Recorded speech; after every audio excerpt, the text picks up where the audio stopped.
عمومی طور پہ کہا جاتا ہے یہ دنیا والے ہیں، یہ دین والے ہیں، اور یہ دو تقسیمات کر دی جاتی. یہ تقسیمات ہمارا دین ہمیں نہیں سکھاتا ہے. دونوں پلڑے برابر رکھو، دنیا بھی اور دین بھی. اصل دنیا کیا ہے؟ ملا رومی بولے چیز دنیا از خدا غافل بدن. دنیا ہے کیا؟ خدا سے غافل ہونے کا نام دنیا ہے. وہ آپ چاہے ممبر پہ بیٹھ کے غافل ہیں یا دکان پہ بیٹھ کے غافل ہیں، وہ آپ دنیا داری کر رہے ہیں. یہاں مقصد لوگوں کے دل اپنی طرف موڑنا، لوگوں کی جیبیں ڈھیلی کرنا، لوگوں میں اپنے آپ کو محبوب اور اپنے آپ کو جو ہے وہ لوگوں کا مقصود بنانا، اپنے بت کو تراشتے رہنا کہ لوگ پوجا پاٹ کرتے رہیں. یہ ممبر پہ دکانداری ہو رہی ہے. اور دوسرا دکان پہ بیٹھا ہے لیکن سچ کا دامن نہیں چھوڑتا. میرے حضور نے فرمایا سچا تاجر قیامت کے دن پیغمبروں کے ساتھ اٹھایا جائے گا. تو دنیا اور دین یہ دونوں ساتھ ساتھ چلتے ہیں. تو دین اور دنیا دو الگ الگ خانے نہیں ہیں. اسلام ترک دنیا سے روکتا ہے لیکن گھر کے دنیا سے بھی بچنے کی تلقین کرتا ہے. رہبانیت کا درس بھی نہیں دیتا. لا رہبانیت فی الاسلام. اسلام میں رہبانیت نام کی کوئی چیز نہیں ہے کہ تم گھر بار چھوڑ دو، تم بستی چھوڑ دو، تم کوہ غار کی زندگی اختیار کرو. اسلام کا یہ مزاج نہیں ہے. ابھی بات ہو رہی تھی، حضور نے مواخات قائم کیے مدینہ المنورہ میں، اور مواخات مدینہ یہ کائنات کا ایک انوکھا باب ہے، اور یہ ایک الگ مضمون اور عنوان ہے کہ دو افراد کو، ایک انصار لیا اور ایک مہاجر لیا، اور حضور نے ان کے درمیان مواخات قائم کر دی. تو حضرت ابو درداء اور حضرت سلمان فارسی کے درمیان حضور نے مواخات قائم کی. تو جن کے ساتھ بھائی چارہ تھا وہ پھر حال پوچھنے جاتے تھے کہ میرے بھائی کو پریشانی تو نہیں ہے. تو حضرت سلمان فارسی گئے حضرت ابو درداء کے گھر. تو دیکھا کہ حضرت ابو درداء کی بیوی وہ عام سے کپڑوں میں تھی.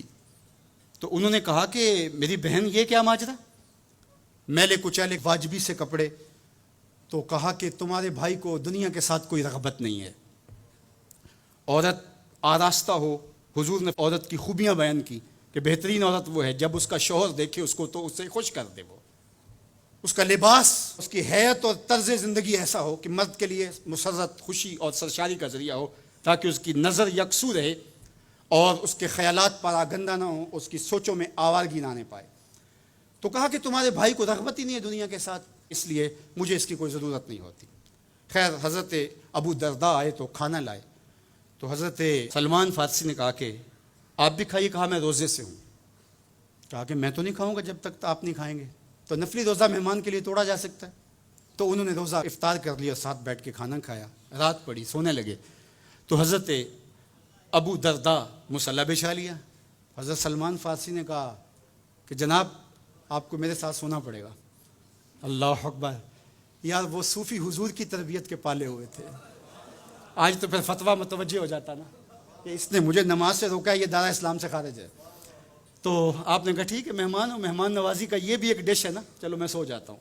سحری ہوئی تو سلمان فارسی اٹھے، ان کو اٹھایا، بیدار کیا، تہجد پڑھی دونوں نے. اور پھر حضرت سلمان فارسی نے کہا کہ تمہارا میں نے عمل دیکھا، تمہاری بیوی کے کپڑے میلے کچیلے تھے، تم نے روزہ رکھا ہوا تھا اور رات تم قیام کرتے ہو. تو کہا کہ تمہارے نفس کا بھی تمہارے اوپر حق ہے، تمہارے اہل خانہ کا بھی تمہارے اوپر حق ہے، اور تمہارے رب کا بھی تمہارے اوپر حق ہے، اور تمہارے مہمان کا بھی تمہارے اوپر حق ہے، اور ہر ذی حق کا حق تمہیں ادا کرنا ہوگا. اور یہ بات چھڑی اور پھر دونوں چلتے ہوئے حضور کے پاس آ گئے.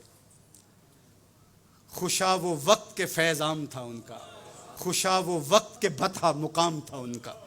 کیسے وہ لمحے تھے، آج تو کوئی ملتا ہی نہیں ہے. درد ہو تو سنائیں کس کو، زخم ہو تو دکھائیں کس کو، دکھڑے ہوں کس کی دہلیز پہ رکھیں، کس کے کندھے پہ سر رکھ کے روئیں، کوئی رہا ہی نہیں ہے. تو وہ اٹھے اور حضور کے پاس آئے، اور حضرت سلمان نے اپنی کہانی سنائی اور ابو درداء نے اپنی بات کہی. تو میرے حضور نے کیا کہا سنو، ارشاد فرمایا صدق سلمان، کہا میرے سلمان نے سچ کہا ہے. تو ہمارا دین ہمیں یہ کہتا ہے کہ تمہاری زندگیاں خوبصورت ہو، رب کا حق بھی ادا کرو. اور حضور نے ایک شخص کو دیکھا وہ سخت کمزور ہے. تو آقا کریم نے فرمایا کہ کیا ماجرا ہے، تم بہت کمزور ہو، تو نے کوئی دعا تو نہیں کی تھی رب سے؟ کہا جی حضور میں نے اللہ سے دعا کی تھی. کیا دعا مانگی؟ کہا میں نے اللہ سے کہا مالک جو بھی تکلیفیں ہیں، مصیبتیں ہیں، وہ آخرت کے حصے کی بھی دنیا پہ بھیج دے تاکہ یہیں فارغ ہو کے جاؤں، آخرت میری صاف ہو جائے. تو بڑے دکھڑے ہیں، بڑے غم ہیں، بڑی اذیتیں ہیں، بڑی بیماریاں ہیں جس نے مجھے کمزور کر دیا. تو بظاہر بڑی اچھی بھلی بات تھی کہ سارے دکھڑے دنیا پہ لے لی، آخرت صاف کر لی؟ لیکن میرے حضور نے کیا ارشاد فرمایا؟ فرمایا تم نے یہ کیوں کہا کہ آخرت کے دکھ بھی دنیا پہ مل جائیں؟ تم نے یہ کیوں نہیں کہا ربنا آتنا فی الدنیا حسنۃ وفی الآخرۃ حسنہ، اللہ دنیا میں بہتریاں دے دے، آخرت میں بھی بہتریاں دے۔ وَكَذَلِكَ جَعَلْنَاكُمْ أُمَّةً وسطا، جب تک ترازو پورا نہیں رکھو گے، جب تک دونوں پلڑے برابر نہیں ہوں گے، تم آگے کبھی نہیں بڑھ سکو گے۔